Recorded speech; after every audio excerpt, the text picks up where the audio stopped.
ಎಲ್ರಿಗೂ ನಮಸ್ಕಾರ. Unique technical Kannada YouTube ಚಾನಲ್ಗೆ ಸ್ವಾಗತ. ಇವತ್ತಿನ ವಿಡಿಯೋಲಿ ನಾವು ಡಿಫ್ರಾಸ್ಟಿಂಗ್ ಬಗ್ಗೆ ತಿಳ್ಕೊಳ್ಳಿಕ್ಕಿದ್ದೀವಿ.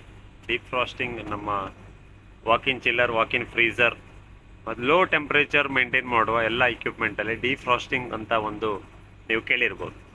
ನಾರ್ಮಲಿ ಇದೊಂದು ವಾಕಿನ್ ಚಿಲ್ಲರ್ ಆಗಿದೆ, ನೀವು ನೋಡ್ಬೋದು. ಈ ಕಡೆ ನಮ್ಮ ಕಂಪ್ರೆಸರ್ ಯೂನಿಟ್, ಕಂಡೆನ್ಸರ್ ಯೂನಿಟ್ ಎಲ್ಲ ಇದೆ. ಆ ಕಡೆ ಇರೋದು ಇವಾಪರೇಟರ್. ಬಟ್ ಅದರಲ್ಲಿ ನೋಡ್ಬೋದು ಐಸ್ ಆಗಿದೆ. ಈ ಪಾರ್ಟಲ್ಲಿ ಏನಿದೆ ಐಸ್ ಆಗಿದೆ. ಸೊ ಇದರ ಇನ್ನೊಂದು ಪಾರ್ಟಿಂದ ಗಾಳಿ ಏನು ಇದೆ ಅದು ಹೊರಗೆ ಬರಲಿಕ್ಕೆ. ಸೊ ಅಂದರೆ ಇಲ್ಲಿಂದ ಗಾಳಿ ತಗೊಂಡು ಆ ಕಡೆಯಿಂದ ಹೊರಗೆ ಬರುತ್ತೆ. ಸೊ ಇದು ಕೆಳಗಡೆ ರೂಮ್ ಇದೆ, ಆ ರೂಮಿಂದ ಗಾಳಿ ಎಳೆದುಕೊಂಡು ಮತ್ತೆ ಅದೇ ರೂಮಿಗೆ ಏರ್ ಫ್ಲೋ ಆಗುತ್ತೆ. ಸೊ ನಮ್ಮ ಇವತ್ತಿನ ಟಾಪಿಕ್ ಅಂತ ಹೇಳಿದರೆ ಡಿಫ್ರಾಸ್ಟಿಂಗ್ ಯಾಕೆ ಮಾಡಬೇಕು. ಫಸ್ಟ್ ಆಫ್ ಆಲ್ ಡಿಫ್ರಾಸ್ಟಿಂಗ್ ಯಾಕೆ ಮಾಡಬೇಕಂತ ಹೇಳಿದರೆ, ಲೋ ಟೆಂಪ್ರೇಚರ್ ಮೇಂಟೈನ್ ಮಾಡೋ ಯೂನಿಟಲ್ಲಿ ಏನಾಗುತ್ತೆ ಹೇಳಿದರೆ, ಗಾಳಿಯ ಟೆಂಪ್ರೇಚರ್ ತುಂಬ ಲೋ ಟೆಂಪ್ರೇಚರ್ ಹೋಗುತ್ತೆ. ಫ್ರೀಸರ್ ಆಗಿದ್ರೆ -18, -20 ಅವರಿಗೆ ಹೋಗುತ್ತೆ. ಚಿಲ್ಲರ್ ಆಗಿದ್ರೆ +2 ಮತ್ತು 0 ಟೆಂಪ್ರೇಚರೇ ಬರುತ್ತೆ. ಸೊ ಆವಾಗ ನಮ್ಮ ಗಾಳಿಯಲ್ಲಿರುವ ಮಾಯ್ಶ್ಚರನ್ನು ಇದು ಕೂಲಿಂಗ್ ಮಾಡಿ ಕಳಿಸ್ತಾ ಇರೋ ಏನಾಗುತ್ತೆ, ಆ ಮಾಯ್ಶ್ಚರ್ ನಮ್ಮ ಕಾಯಿಲಲ್ಲಿ ಐಸ್ ಆಗ್ತಾ ಹೋಗುತ್ತೆ. ಯಾಕಂದರೆ ಲೋ ಟೆಂಪ್ರೇಚರ್. ಎ ಸಿಯಲ್ಲಿ ಈ ಪ್ರಾಬ್ಲಮ್ ಬರಲ್ಲ, ಯಾಕಂದ್ರೆ ನಾವು ಲೋ ಟೆಂಪ್ರೇಚರ್ ಮೇಂಟೈನ್ ಮಾಡಲ್ಲ. ಸೊ ಇದರಲ್ಲಿ ಏನಾಗುತ್ತೆ ಹೇಳಿದರೆ, ಲೋ ಟೆಂಪ್ರೇಚರ್ ಮೇಂಟೈನ್ ಮಾಡೋದ್ರಿಂದ ಆ ಮಾಯ್ಶ್ಚರ್ ಏನಿದೆ ಇಲ್ಲಿ ಬಂದು ಐಸ್ ಆಗಿ ಕೂತ್ಕೊಳ್ಳುತ್ತೆ. ಸೊ ಇದು ನಮ್ಮ ಯೂನಿಟು 1 ಗಂಟೆ, 2 ಗಂಟೆ, 5 ಗಂಟೆ, 10 ಗಂಟೆ ಓಡಿಸಿದಾಗ ಏನಾಗುತ್ತೆ, ಅದು ಸ್ವಲ್ಪ ಐಸ್ ಆಗಿ ನಮ್ಮ ಕಾಯಿಲ್ನ ಮುಂದ್ಗಡೆ ತುಂಬ ಫ್ರಾಸ್ಟಿಂಗ್ ಆಗಲಿ ಸ್ಟಾರ್ಟ್ ಆಗುತ್ತೆ. ಸೊ ಅದೇ ಥರ ಈ ಥರ ಐಸ್ ನೋಡ್ಬೋದು. ಇದು ಸ್ವಲ್ಪ ಓವರ್ ಆಗಿ ಐಸ್ ಆಗಿದೆ, ಏನೋ ಇದು ಯೂನಿಟಲ್ಲಿ ಪ್ರಾಬ್ಲಮ್ ಇದೆ, ಅದಕ್ಕೋಸ್ಕರ. ಸೊ ಆ ಐಸ್ ಅದನ್ನು ಮೆಲ್ಟ್ ಮಾಡಬೇಕು. ಸೊ ಅದಕ್ಕೆ ಏನು ಮಾಡ್ತಾರೆ, ನಮ್ಮ ಫ್ರಿಜ್ಜಲ್ಲಿ ನೋಡ್ಬೋದು ಟೈಮರ್ ಯೂಸ್ ಮಾಡ್ತಾರೆ. ಟೈಮರ್ ಆದ ನಂತರ ಅದು ಆಟೋಮೆಟಿಕ್ ಆಗಲಿ ಐಸ್ ಮೆಲ್ಟ್ ಮಾಡಲಿಕ್ಕೆ ಆಪ್ಷನ್ ಇರುತ್ತೆ. ಸೊ ಚಿಲ್ಲರ್ ಯೂನಿಟಲ್ಲಿ ಏನಾಗುತ್ತೆ ಅಂದರೆ, ಡಿಜಿಟಲ್ ಕಂಟ್ರೋಲರ್ ಯೂಸ್ ಮಾಡಿರ್ತಾರೆ. ಸೊ ಡಿಜಿಟಲ್ ಕಂಟ್ರೋಲರ್ ಯೂಸ್ ಮಾಡಿ ಐಸ್ ಮೆಲ್ಟ್ ಆಗಲಿಕ್ಕೆ ಏನಾದರೂ ಒಂದು ಸೋರ್ಸ್ ಬೇಕಾಗುತ್ತೆ. ಅಂತ ಹೇಳಿದರೆ ಐಸ್ ಮೆಲ್ಟ್ ಮಾಡೋದು ಹೇಗೆ, ಒಂದೇ ಗಾಳಿ ಹಾಕಬೇಕು, ಇಲ್ಲ ಬಿಸಿ ಮಾಡಬೇಕು, ಏನಾದರೂ ಒಂದು ಬೇಕು ಸೋರ್ಸ್. ಸೊ ವಾಕಿನ್ ಫ್ರೀಸರ್ ಚಿಲ್ಲರಲ್ಲಿ ಏನಿದೆ, 2 ಆಪ್ಷನ್ ಇರುತ್ತೆ. ಒಂದು ಏನಂತ ಹೇಳಿದರೆ ಹಾಟ್ ಗ್ಯಾಸ್ ಬೈಪಾಸ್, ಇನ್ನೊಂದು ಏನಂತ ಹೇಳಿದರೆ ಹೀಟರ್ ಯೂಸ್ ಮಾಡ್ತಾರೆ. ಒಂದು ಹೀಟರ್, ಒಂದು hot gas bypass. Normally generally ಇರುವಂಥದ್ದು ಇದು 2 ಆಪ್ಷನ್. ಸೊ ಈ ಯೂನಿಟ್ ವರ್ಕ್ ಆಗ್ತಿರೋದು ಹಾಟ್ ಗ್ಯಾಸ್ ಬೈಪಾಸಿಂದ. ಐಸ್ ನಾವು ಮೆಲ್ಟ್ ಮಾಡಲೇಬೇಕು, ಡಿಫ್ರಾಸ್ಟಿಂಗ್ ನಾವು ಮಾಡಲೇಬೇಕು, ಯಾಕಂದರೆ ಈ ಚಿಲ್ಲರ್ ವರ್ಕ್ ಆಗೋದೇ ಹೀಗೆ, ಯಾಕಂದ್ರೆ low temperature melt. So hot ಗ್ಯಾಸಲ್ಲಿ ಹೇಗೆ ಮೆಲ್ಟ್ ಮಾಡಲಿಕ್ಕೆ ಆಗುತ್ತೆ ಅದ್ರ ಬಗ್ಗೆ ಈ ವಿಡಿಯೋದಲ್ಲಿ ನಾವು ತಿಳ್ಕೊಳ್ಳೋಣ. ಹಾಟ್ ಗ್ಯಾಸ್ ಅಂದರೆ ಏನು? ನಮ್ಮ compressor high pressure, high temperature ಆದ ಗ್ಯಾಸನ್ನು ಇಲ್ಲಿ ನೋಡ್ಬೋದು, ಈ ಲೈನ್ ಮೂಲಕ ಹೊರಗೆ ಕೊಡ್ತದೆ. ಈ ಲೈನಲ್ಲಿ ಹೈ ಟೆಂಪ್ರೇಚರ್, ಹೈ ಪ್ರೆಷರ್ ಆಗಿರೋ ಗ್ಯಾಸ್ ಬರುತ್ತೆ. ಸೊ ಇಲ್ಲಿ ಹೈ ಟೆಂಪ್ರೇಚರ್ ಅಂದ್ರೆ ಬಿಸಿ ಇರುತ್ತೆ. ಸೊ ನಮ್ಮ ಗ್ಯಾಸನ್ನು ಹಾಟ್ ಗ್ಯಾಸ್ ಅಂತ ನಾವು ವರ್ಡ್ ಏನು ಯೂಸ್ ಮಾಡ್ತೇವೆ, ಆ ಹಾಟ್ ಗ್ಯಾಸ್ ಬರುವುದಿಲ್ಲಿಂದ ಇಲ್ಲಿಂದ ಕಂಪ್ರೆಸರ್ನ ಡಿಸ್ಚಾರ್ಜ್ ಲೈನಿಂದ ನಮಗೆ ಹಾಟ್ ಗ್ಯಾಸ್ ಬರುತ್ತೆ. ಸೊ ಈ ಗ್ಯಾಸನ್ನು ನಾವು ಕಂಡೆನ್ಸರಿಗೆ ಕಳಿಸುವ ಮುಂಚೆನೇ ಸೀದಾ ಇವಾಪರೇಟರ್ಗೆ ಕಳಿಸ್ಬೇಕು. ಸೊ ಆವಾಗ ಏನಾಗುತ್ತೆ, ಹಾಟ್ ಗ್ಯಾಸ್ ಡೈರೆಕ್ಟಾಗಿ ಇವಾಪರೇಟರ್ಗೆ ಹೋದಾಗ ಇಲ್ಲಿ ಪೂರ ನಮ್ಮ ಇವಾಪರೇಟರ್ ಕಾಯಿಲಲ್ಲಿ ಹಾಟ್ ಗ್ಯಾಸ್ ಫ್ಲೋ ಆದಾಗ ಏನಾಗುತ್ತೆ, ಬಿಸಿ ಆಗುತ್ತೆ ಇವಾಪರೇಟರ್ ಬಿಸಿ ಆದಾಗ ಈ ಐಸ್ಗಳೆಲ್ಲ ಮೆಲ್ಟ್ ಆಗಿ ಹೋಗುತ್ತೆ. ಸೊ ಇಲ್ಲಿ ಹೋಗ್ತಾರೆ, ನಮ್ಮ ಕಂಡೆನ್ಸರಿಗೆ ಹೋಗ್ಬೇಕಾಗಿರೋ ಗ್ಯಾಸನ್ನು ನಾವು ಇವಾಪರೇಟರ್ಗೆ ಕಳಿಸ್ಬೇಕಾದ್ರೆ ಏನಾದರೂ ಒಂದು ಬೇಕಾಗಿರುತ್ತೆ ನಮಗೆ, ಅದರ ರೂಟನ್ನು ಚೇಂಜ್ ಮಾಡಲಿ. ಸೊ ಇದರ ರೂಟ್ ಚೇಂಜ್ ಮಾಡಲಿ. ನೋಡಿ, ಈ ಡಿಸ್ಚಾರ್ಜ್ ಲೈನಿಂದ ಬಂದದ್ದು ಇಲ್ಲಿ ಬಂತು, ಇಲ್ಲಿ ಬಂದು ಒಂದು ಲೈನ್ ಈ ಕಡೆ ಹೋಗಿದೆ, ಒಂದು ಲೈನಲ್ಲಿ ಕೆಳಗೆ ಹೋಗಿದೆ. ಈ ಕೆಳಗೆ ಹೋದ ಲೈನ್ ಅಂತ ಹೇಳಿದೆ, ಈ ನಮ್ಮ ಡ್ರೈನ್ ಸಂಪಿಂದ ಸುತ್ತಕೊಂಡು ನಮ್ಮ ಕಂಡೆನ್ಸರಿಗೆ ಬರುತ್ತೆ. ಸೊ ಇನ್ನೊಂದು ಲೈನ್ ನೋಡಿ, ಈ ಲೈನ್ ಏನಾಗಿದೆ, ಇಲ್ಲಿ ಬಂದು ಒಂದು ಸೊಲೊನೈಡ್ ವಾಲ್ ಏನಿದೆ ಅದರ ಥ್ರೂ ಇಲ್ಲಿ ಮುಂದೆ ಹೋಗಿ ಇದರ ಒಳಗಡೆಯಿಂದ ಸುತ್ತಕೊಂಡು ಮತ್ತೆ ಇಲ್ಲಿ ಬಂದಿದೆ, ನಮ್ಮ ಇವಾಪರೇಟರ್ಗೆ ಎಂಟರ್ ಆಗ್ತಾ ಇದೆ ಅದು. ಸೊ ಇಲ್ಲಿ ನೋಡಿ, ಈ ಲೈನ್ ಇದೆ ಏನಿದೆ ಇವಾಪರೇಟರ್ಗೆ ಎಂಟರ್ ಆಗ್ತಾ ಇದೆ. ಸೊ ಏನಾಗುತ್ತೆ, ಯಾವಾಗ ನಮ್ಮ ಡಿಜಿಟಲ್ ಕಂಟ್ರೋಲರ್ ಡಿಫ್ರಾಸ್ಟಿಂಗ್ ಆಗ್ಬೇಕಂತ ಕಮೆಂಟ್ ಯಾವಾಗ ಕೊಡ್ತದೆ, ಯಾವಾಗ ಏನಾಗುತ್ತೆ, ಇದು ಎನರ್ಜೈಸ್, ಇದಕ್ಕೆ ಪವರ್ ಬರುತ್ತೆ, ಇದೇನಾಗುತ್ತೆ ಇಲ್ಲಿ ವಾಲ್ ಓಪನ್ ಮಾಡಿ ಬಿಡುತ್ತೆ. ಓಪನ್ ಮಾಡಿದಾಗ ಗ್ಯಾಸ್ ಏನಾಗುತ್ತೆ, ಹಾಟ್ ಗ್ಯಾಸ್ ಕಂಡೆನ್ಸರಿಂದ ಬಂದ ಗ್ಯಾಸು ಇದರ ಮೂಲಕ ಇಲ್ಲಿ ತಿರುಗಿ ಏನಾಗುತ್ತೆ, ನಮ್ಮ ಇವಾಪರೇಟರ್ಗೆ ಎಂಟರ್ ಆಗುತ್ತೆ. ಈ ಲೈನ್ ಏನು ನೋಡಿರ್ಬೋದು, ಇವಾಪರೇಟರ್ ಎಂಟರ್ ಆಗುತ್ತೆ. ಇವಾಪರೇಟರ್ಲಿ ಏನಾಗುತ್ತೆ, ಇದರೊಳಗೆ ಎಲ್ಲ ಕಾಯಿಲ್ನ ಮೂಲಕ ಸುತ್ತಕೊಂಡು ಬರುತ್ತೆ. ಸುತ್ತಿ ಏನಾಗುತ್ತೆ ಹೇಳಿದರೆ ಇವಾಪರೇಟರಲ್ಲಿರೋ ಎಲ್ಲ ಐಸ್ಗಳನ್ನು ಮೆಲ್ಟ್ ಮಾಡುತ್ತೆ. ಸೊ ಮೆಲ್ಟ್ ಮಾಡಿ ಈ ನಮ್ಮ ಸಕ್ಷನ್ ಲೈನ್ ಏನೇನಿದೆ, ಕಂಪ್ರೆಸರ್ಗೆ ಏನು ರಿಟರ್ನ್ ಹೋಗೋ ಸಕ್ಷನ್ ಲೈನ್ ಏನಿದೆ ಅದಕ್ಕೆ ಹೋಗಿ ಕನೆಕ್ಟ್ ಆಗ್ತದೆ. ಹೇಗೆ ನಮ್ಮ ಎಕ್ಸ್ಪೆನ್ಷನ್ ವಾಲಿಂದ ಔಟ್ ಆಗಿ ಗ್ಯಾಸ್ ಹೇಗೆ ಬಂದು ಮತ್ತೆ ಈ ಡಿಸ್ಟ್ರಿಬ್ಯೂಟರ್ ಮೂಲಕ ಇವಾಪರೇಟರ್ ಕಾಯಿಲ್ ಹೋಗುತ್ತೆ. ಸೊ ಇದೇ ಲೈನ್, ಇದೊಂದು ಈ ಲೈನ್ ನೋಡ್ಬೋದು, ಈ ಲೈನಿಂದ ಹಾಟ್ ಗ್ಯಾಸ್ ಬಂದು ಏನಾಗುತ್ತೆ, ಸೇಮ್ ಅದೇ ಡಿಸ್ಟ್ರಿಬ್ಯೂಟರ್ ಲೈನಿಂದ ಎಲ್ಲ ಇವಾಪರೇಟರ್ ಕಾಯಿಲನ್ನು ಕವರ್ ಮಾಡಿಕೊಂಡು ಮತ್ತೆ ರಿಟರ್ನ್ ನಮ್ಮ ಸಕ್ಷನ್ ಲೈನ್ ಮೂಲಕ, ಇದೇನಿದೆ ಈ ಸಕ್ಷನ್ ಲೈನ್ ಮೂಲಕ ಕಂಪ್ರೆಸರಿಗೆ ವಾಪಸ್ ಎಂಟ್ರಿ ಆಗುತ್ತೆ.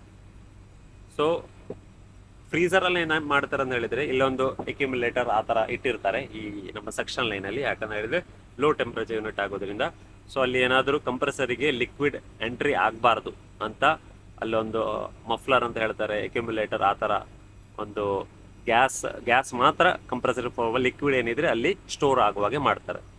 ಸೊ ಅದಕ್ಕೋಸ್ಕರ ಚಿಲ್ಲರಲ್ಲಿ ಬೇಕಾಗಿರೋದು, ಯಾಕಂದ್ರೆ ಜಾಸ್ತಿ ಆ ಥರ ಆಗಲ್ಲ. ಸೊ ಅದಕ್ಕೋಸ್ಕರ ಚಿಲ್ಲರ್ ಯೂನಿಟಲ್ಲಿ ಆ ಥರ ಅಕ್ಯುಮುಲೇಟರ್ನ ಯೂಸ್ ಮಾಡೋದಿಲ್ಲ. ಸೊ ಇದೇ ಥರ ಡಿಫ್ರಾಸ್ಟಿಂಗ್ ಎಂಡ್ ಆಗುವ ತನಕ ಈ ಪ್ರೋಸೆಸ್ ಅನ್ನು ನಡೀತಾನೆ ಇರುತ್ತೆ. ಸೊ ಡಿಫ್ರಾಸ್ಟಿಂಗ್ ಎಂಡ್ ಹೇಗಾಗುತ್ತೆ ಅಂತ ಹೇಳಿದ್ರೆ, ಡಿಜಿಟಲ್ ಕಂಟ್ರೋಲರ್ಗೆ ಇಲ್ಲಿ ನಮ್ಮ ಏನು ಸೆನ್ಸರ್ ಇದೆ, ಈ ಸೆನ್ಸರ್ ನೋಡ್ಬೋದು, ಇದು ಇಲ್ಲಿ ನಮ್ಮ ಟ್ಯೂಬಿಗೆ ಅಟ್ಯಾಚ್ ಮಾಡಿದ್ದಾರೆ. ಸೊ ಇದೇನಾಗುತ್ತೆ ಅಂತ ಹೇಳಿದ್ರೆ ಇಲ್ಲಿ ಟೆಂಪ್ರೇಚರ್ ಸೆನ್ಸ್ ಮಾಡ್ತಾ ಇರುತ್ತೆ. ಈ ಟೆಂಪ್ರೇಚರ್ ನಾವು ಸೆಟ್ ಮಾಡಲಿಕ್ಕಾಗುತ್ತೆ, ಡಿಫ್ರಾಸ್ಟಿಂಗ್ ಎಂಡ್ ಟೆಂಪ್ರೇಚರ್ ಎಷ್ಟಂತ. ಸೊ ಆ ಟೆಂಪ್ರೇಚರ್ ಬಂದಾಗ ಏನಾಗುತ್ತೆ ಹೇಳಿದ್ರೆ ಕಂಟ್ರೋಲರ್ ಆಟೋಮೆಟಿಕ್ ಡಿಫ್ರಾಸ್ಟಿಂಗ್ ಫಂಕ್ಷನ್ ಅನ್ನು ಆಫ್ ಮಾಡ್ತದೆ. ಆಫ್ ಮಾಡೋದು ಅಂತ ಹೇಳಿದ್ರೆ ನಮ್ಮ ಈ ಸೊಲೆನೈಡ್ ಏನಿದೆ ಇದಕ್ಕೆ ಪವರ್ ಕೊಡೋದು ಸ್ಟಾಪ್ ಮಾಡುತ್ತೆ. ಮತ್ತೆ ಡಿಫ್ರಾಸ್ಟಿಂಗ್ ಆಗ್ತಾ ಇರುವಾಗ ಹಾಟ್ ಗ್ಯಾಸ್ ಬೈಪಾಸ್ ಇರೋ ಯೂನಿಟ್ ಅಲ್ಲಿ ಕಂಪ್ರೆಸರ್ ಓಡ್ತಾನೆ ಇರುತ್ತೆ, ಕಂಪ್ರೆಸರ್ ಬಂದಾಗಲ್ಲ. ಯಾಕಂದ್ರೆ ಇಲ್ಲಿ ಹೀಟರ್ ಏನಿಲ್ಲ, ಇದೇ ನಮಗೆ ಹಾಟ್ ಗ್ಯಾಸ್ ಅನ್ನು ಕೊಡೋದು. ಸೊ ಇದಕ್ಕೋಸ್ಕರ ಕಂಪ್ರೆಸರ್ ಓಡ್ತಾನೆ ಇರುತ್ತೆ. ಕಂಪ್ರೆಸರ್ ಓಡೋದ್ರಿಂದ ಇಲ್ಲಿ ಹಾಟ್ ಗ್ಯಾಸ್ ಬರ್ಲಿಕ್ಕಾಗತ್ತೆ. ಸೊ ಈ ಡಿಫ್ರಾಸ್ಟಿಂಗ್ ಫಂಕ್ಷನ್ ಹಾಟ್ ಗ್ಯಾಸಲ್ಲಿ ಹೀಗೆ ನಡೀತದೆ. ಸೊ ನನ್ನ ಪ್ರಕಾರ ಕೆಲವರಿಗೆ ಡೌಟ್ ಬರೋದು, ಆ ಡೌಟ್ ಏನಂತ ಹೇಳಿದರೆ, ಈ ಡಿಸ್ಚಾರ್ಜ್ ಲೈನಿಂದ ಬಂದ ಗ್ಯಾಸು ಯಾಕೆ ಇಲ್ಲೇ ಹೋಗಬೇಕು, ಯಾಕೆ ಇದರಲ್ಲೇ ಹೋಗಬೇಕು? ಯಾಕಂದರೆ ಇಲ್ಲಿ ಸೊಲೆನಾಯ್ಡ್ ಓಪನ್ ಆದಾಗ ಇಲ್ಲಿ ಸಹ ಓಪನ್, ಇಲ್ಲಿ ಏನು ಕಂಟ್ರೋಲ್ ಇಲ್ಲ, ಗ್ಯಾಸ್ ಅಲ್ಲೂ ಸಹ ಹೋಗ್ಬೋದಲ್ಲ ಅಂತ ಕ್ವಶನ್ ಕೆಲವರಿಗೆ ಬರ್ಬೋದು. ಸೊ ಬರ್ಬೋದು ಅಂಥವ್ರಿಗೆ ನಾನು ಹೇಳೋದೇನೆ, ಅಲ್ಲಿ ಗ್ಯಾಸು ಸ್ವಲ್ಪ ಹೋಗಿಯೇ ಹೋಗುತ್ತೆ, ಫುಲ್ಲಿ ಇಲ್ಲಿ ಬ್ಲಾಕ್ ಆಗಲ್ಲ, ಸ್ವಲ್ಪ ಗ್ಯಾಸ್ ಕೆಳಗಡೆ ಹೋಗಿಯೇ ಹೋಗುತ್ತೆ. ಇಲ್ಲಿ ಹೇಗೆ ಬರುತ್ತೆ ಅಂತ ಹೇಳಿದರೆ, ಕಂಪ್ರೆಸರಲ್ಲಿ ಗ್ಯಾಸ್ ಫ್ಲೋ ಆಗೋದಂತ ಹೇಳಿದರೆ ಡಿಸ್ಚಾರ್ಜಿಂದ ಪುಷ್ ಮಾಡುತ್ತೆ, ಇಲ್ಲಿಂದ ಗ್ಯಾಸ್ ಪುಷ್ ಆಗುತ್ತೆ. ನಮ್ಮ ಸಕ್ಷನ್ ಏನಿದೆ ಇದರಲ್ಲಿ ಗ್ಯಾಸು ಎಳಿತಾ ಇರುತ್ತೆ. ಸೊ ಇದು ಫ್ಲೋ ಆಗ್ತಾ ಇರುವಾಗ ಮುಂದ್ಗಡೆಯಿಂದ ಎಳಿತಾನೆ ಇರುತ್ತೆ. ಯಾವಾಗ ಇಲ್ಲಿ ಸೊಲೆನಾಯ್ಡ್ ವಾಲ್ ಲಿಫ್ಟ್ ಆಗುತ್ತೆ, ಇಲ್ಲಿಂದ ಗ್ಯಾಸ್ ಓಡ್ಲಿಕ್ಕೆ ಸ್ಟಾರ್ಟ್ ಮಾಡುತ್ತೆ, ಇಲ್ಲಿಂದ ಹೋಗ್ಲಿಕ್ಕೆ ಸ್ಟಾರ್ಟ್ ಮಾಡುತ್ತೆ. ಹೋಗುವಾಗ ಏನಾಗುತ್ತೆ, ಸಕ್ಷನ್ ಲೈನ್ ಎಳಿತಾನೂ ಇರುತ್ತೆ. ಸೊ ಅದಕ್ಕೋಸ್ಕರ ಗ್ಯಾಸ್ ಯಾವಾಗಲೂ ಈಸಿ ಇರೋ ಜಾಗಕ್ಕೆ ಹೋಗುತ್ತೆ. ಇಲ್ಲಿಂದ ಏನೇನು ರೆಸ್ಟ್ರಿಕ್ಷನ್ ಇದೆ, ತುಂಬಾ ಕಂಡೆನ್ಸರ್ ಸುತ್ಕೋ ಹೋಗ್ಬೇಕು. ಸೊ ಇದು ಈಸಿ ದಾರಿ ಇದಕ್ಕೆ. ಇಲ್ಲಿ ಲಿಫ್ಟ್ ಆದಾಗ ಸಕ್ಷನ್ ಲೈನ್ ಇದಕ್ಕೆ ಹತ್ರ ಇದೆ, ಈ ಲೈನಿಗೆ ಸಕ್ಷನ್ ಲೈನ್ ತುಂಬಾ ದೂರ ಇದೆ. ಯಾಕಂದ್ರೆ ಇಲ್ಲಿ ತುಂಬಾ ಕೆಲಸ ಇದೆ, ಸುತ್ಕೊಂಡು ಅಲ್ಲಿ ಬರುತ್ತೆ. ಸೊ ಇದು ಸಕ್ಷನ್ ಲೈನಿಗೆ ಹತ್ರ ಇರೋದು ಏನಾಗುತ್ತೆ ಹೇಳಿದ್ರೆ, ಗ್ಯಾಸ್ ಇಲ್ಲಿಂದ ಫಾಸ್ಟ್ ಆಗಿ ಓಡುತ್ತೆ.